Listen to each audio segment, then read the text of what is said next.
Hey guys, welcome to question FM356 of the Further Maths Fortify study guide. This question reads, an internet company charges a fixed connection fee of $15 plus $0.08 per megabyte of download. Let N be the number of megabytes downloaded in a month. Let C be the monthly internet bill in dollars.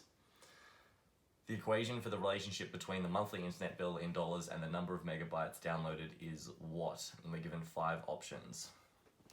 Now, we should be thinking by now that our equation is going to have the form y equals a plus b x. We can see in most of our options here that y has a value of c, so y is going to be the monthly internet bill in dollars, and x has a value of, well, we're replacing that with n, which is going to be the number of megabytes downloaded in a month. So our job is to figure out what these values here are going to be, A and B.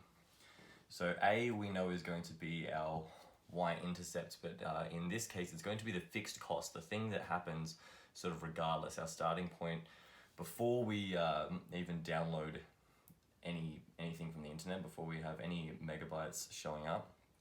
There's going to be a fixed cost of $15. So this is going to be our y-intercept.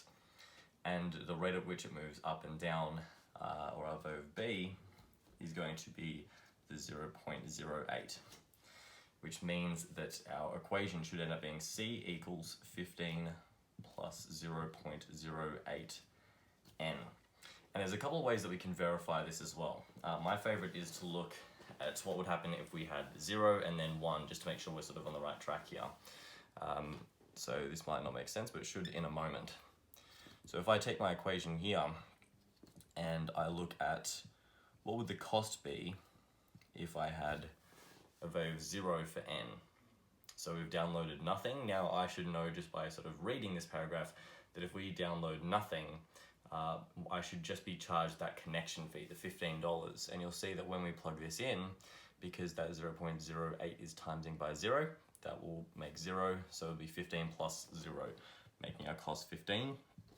Which is exactly what it should be.